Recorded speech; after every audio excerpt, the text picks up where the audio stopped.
Hello जी, कैसे हो आप सभी। और उम्मीद करते हैं कि आप सब बढ़िया होंगे, मस्त होंगे, स्वस्थ होंगे। तो गाइज, मैं है ना बता रही थी कि देखिए, आज मैंने कोई फिजिकल एक्टिविटी मतलब दैविक का कोई वीडियो वैसा नहीं डाल रही हूँ। बस ये बताना भी एक ज़रूरी बात होती है कि देखिए, ये भी समझना एक ज़रूरी बात होती है कि हम अपने बच्चे में अगर कोई भी परेशानी चल रही है, कोई भी प्रॉब्लम चल रही है, तो हम उसे कब समझें। भाई, बच्चे की एक्टिविटी का वैसे तो पता चल जाता है, देखिए 1.5 साल से कि बच्चा नॉर्मल है, अब नॉर्मल है, या थोड़ा सा उसमें ज़्यादा प्रॉब्लम है, कम प्रॉब्लम है, या मतलब बच्चे के बिहेवियर से ही पता चल जाता है। देखिए, और माँ के लिए बहुत आसान चीज़ें हो जाती है समझना कि माँ हर एक चीज़ को, छोटी छोटी चीज़ को भी नोट कर लेती है बच्चे की। अगर आजकल है ना मोबाइल की दुनिया है, पेरेंट्स के पास में मोबाइल और मतलब ये सारी चीज़ों के है ना ज़्यादा ही प्रभाव पड़ रहे हैं कि ये काम से फ्री होंगे तो थोड़ा मोबाइल देख ले, बच्चों को मोबाइल दे दे। तो ये सारी चीज़ें भी है ना बच्चे को बेकार कर रही है, बहुत ज़्यादा बेकार कर रही है। कहीं ना कहीं आप मोबाइल दे रहे हो तो उनका बचपन छीन रहे हो। जो आपको टाइम स्पेंड बच्चे के साथ में करना चाहिए, वो टाइम स्पेंड आप नहीं कर पा रहे हो। मेरे साथ में दूसरी समस्या थी कि चलिए, मेरे पास ट्विंस बेबी थे और घर में कोई काम वाम करने वाला और नहीं था। मैं काम करती थी, थक भी जाती थी थोड़ा सा, तो मैंने इसलिए स्क्रीन लगवा दी उनके लिए, टीवी लगवा दिया था घर में उसी टाइम। मैं तो थोड़ा सा मतलब चल रही थी प्रेशर में, बहुत ज़्यादा काम के मानसिक दबाव में, सारी चीज़ों में, कि बच्चे को संभालते संभालते कहते हैं ना, एक लेडीज़ के हार्मोन्स भी 5 साल तक चेंज होते रहते हैं बच्चा होने के बाद भी। तो मेंटली भी और मतलब फिजिकली भी मैं दोनों चीज़ों से कमज़ोर हो रही थी, बहुत ज़्यादा कमज़ोर हो रही थी। और दैविक, मैंने बताया है पहले भी कि दैविक वीक था, कमज़ोर था थोड़ा सा। ये 2 केजी का भी इसका वेट नहीं था। तो ऐसे कमज़ोर बच्चे को पालना, 1.5 किलो से कुछ ही ऊपर इसका वजन था। तो ऐसे बच्चे को पालना संभालना बहुत डिफ़िकल्ट हो जाता है एक माँ के लिए, और फिर साथ में दूसरा बच्चा भी है।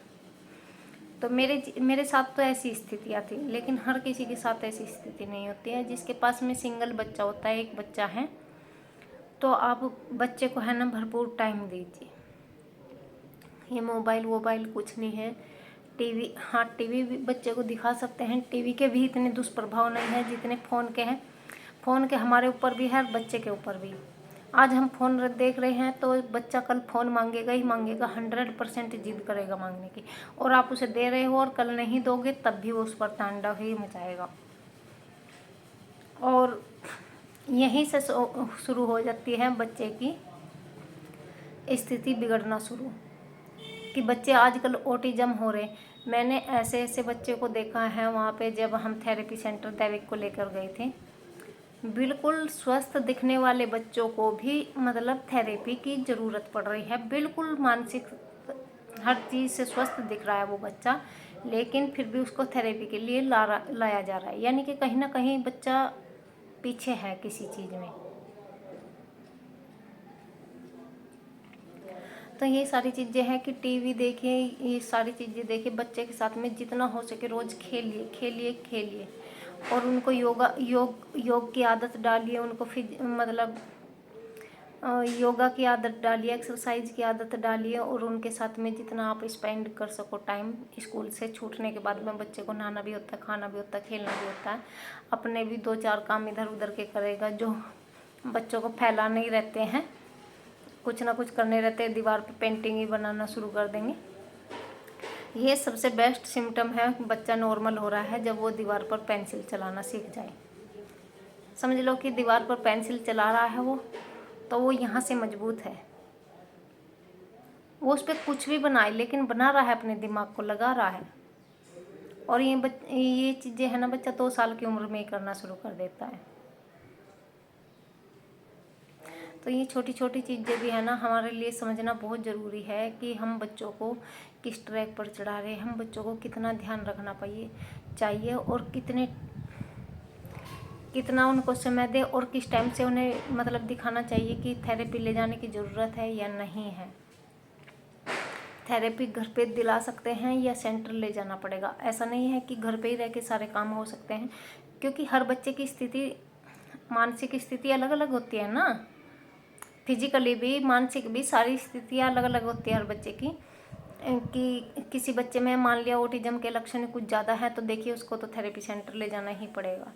अगर किसी में कम है, और जैसे कि मैं दैविक को बता रही हूँ कि दैविक को मुझे लगता है कि मैं घर पे रह के संभाल सकती हूँ और संभाल दूँगी, तो मैं घर पे करा रही हूँ। और जिसमें ज़्यादा है, ऑटिज्म के लक्षण ज़्यादा भी हैं और नहीं ले जा पा रहे हैं, मतलब कि आप थेरेपी सेंटर नहीं ले जा पा रहे हो, तो घर पे दोनों बंदे मिलकर खूब मेहनत कीजिए। हस्बैंड वाइफ की जिम्मेदारी बनती है कि बच्चे पर ज़्यादा से ज़्यादा मेहनत करी जाए, टोका टोकी ज़्यादा नहीं, उसके साथ में मेंटली और फिजिकली हो जाइए। खेल कूदना और उससे क्वेश्चन आंसर करना, ये चीज़ें आप शुरू कर दीजिए। बच्चा बिल्कुल अच्छा हो जाएगा, स्वस्थ हो जाएगा, बढ़िया हो जाएगा एकदम। तो चलिए, आज का मैं छोटा सा ही वीडियो बना रही हूँ क्योंकि मेरे दांत में था दर्द। तो दांत दर्द की वजह से आज मैंने दैविक को वैसी फिजिकल एक्टिविटी नहीं कराई है, नहीं करा पाई हूँ, क्योंकि दौड़ना भागना मुझे भी पड़ता है और दांत में दर्द है तो नहीं जा पाऊँगी। तो आज के लिए ये मैंने स्किप कर दिया है। तो चलिए, अगर आपको किसी को भी मेरा सुझाव, मेरी बात अच्छी लगती हो तो प्लीज़ लाइक और सब्सक्राइब ज़रूर कर दें।